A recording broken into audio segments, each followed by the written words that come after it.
हम सभी आज इस वरदानी दिवस पर इन सुंदर क्षणों में एक बहुत सुंदर संकल्प कर लें। मुझे ब्रह्मा बाबा जैसा बनकर इस संसार का कल्याण करना है, इस जग के अंधकार को मिटाना है। सुंदर संकल्प है। आप चाहे नए हैं ज्ञान में, हमारे जीवन में जितना ज्ञान का प्रकाश बढ़ता जाएगा, जितना हम संपूर्णता की ओर बढ़ते चलेंगे, प्योरिटी बढ़ेगी।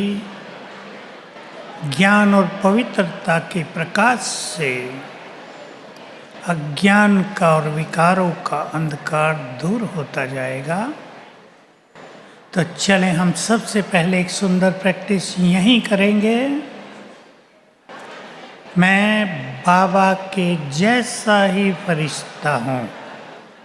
अपने सामने ब्रह्मा बाबा को ले आए। बहुत दिव्य स्वरूप, मस्तक में चमकती हुई तेजस्वी ज्योति, अंग अंग से फैलता हुआ प्रकाश, बिल्कुल अपने सामने देखें। हमारा प्यारा अलौकिक पिता, उसका ये डिवाइन स्वरूप, ऐसा ही फरिश्ता मैं हूं। अपने को भी इसी रूप में देखें। अंग अंग से लाइट माइट फैल रही है। मस्तक में आत्म ज्योति चमक रही है। मैं बाप समान फरिश्ता हूं। ओम शांति। आज का दिन स्मृति स्वरूप भी है। स्मृति स्वरूप का अर्थ बहुत गहरा होता है। बाबा ने जो कुछ हमें स्मृति दिलाई है, हमारे आदि मध्य अंत की, उनको बार बार याद करके स्मृति में लाकर गहन चिंतन करके उनका स्वरूप बनना। दो बातें बाबा ने बहुत बार कही 18 जनवरी के दिन ही।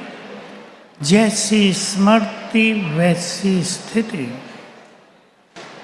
अपनी स्थिति को महान बनाना है, स्मृतियों से बन जाएगी।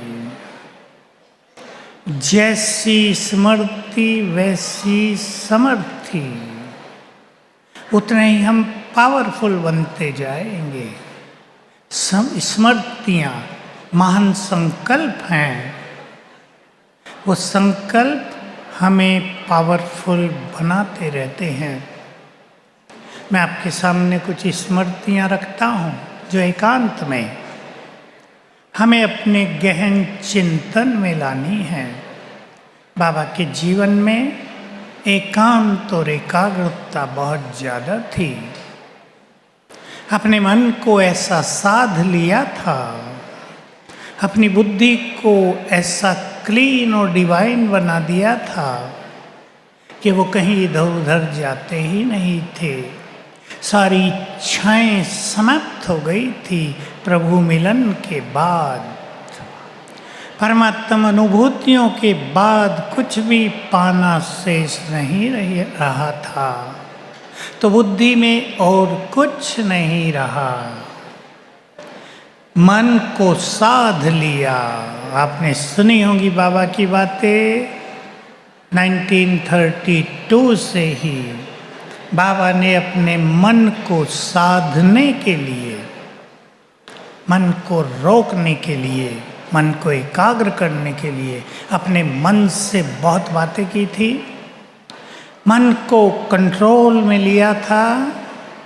तो लंबी साधनाओं के बाद बाबा बहुत एकाग्रचित्त हुए और इतने एकाग्रचित्त थे कि अपनी मन बुद्धि को जहाँ चाहे जब चाहें और जिस स्वरूप में रखना चाहें लंबा समय तक रख सकते थे। एकांत बाबा ने बहुत लिया। एकांत से ही उनके इस अलौकिक जीवन की शुरुआत हुई थी। शिव बाबा जब उनको गहन अनुभूति कराने लगे तो बाबा घर से बाहर निकलकर रात को बगीचे में दूर जा बैठते थे, मग्न, संसार से दूर। हमें उनको फॉलो करना है। मधुबन में, पांडव भवन में, अपनी झोंपड़ी और बगीचे में बाबा का लंबा समय व्यतीत होता था। रोज कम से कम 4 घंटे। शाम का समय जो गहन योग की अनुभूति देने वाला होता है, 6 से 8, बाबा संपूर्ण रूप से एकांत में रहकर बहुत अच्छे अभ्यास करते थे। और चर्चाएं करेंगे। अब हम एक सुंदर अनुभूति करेंगे। हम चलेंगे सूक्ष्म लोक और वहाँ बाबा का डिवाइन स्वरूप देखेंगे। अपने को भी वैसे ही स्वरूप में दृष्टि लेंगे। और वरदान, आज वरदानी दिवस है और भोलानाथ परम सद्गुरु मन चाह वरदान देने को तैयार हैं।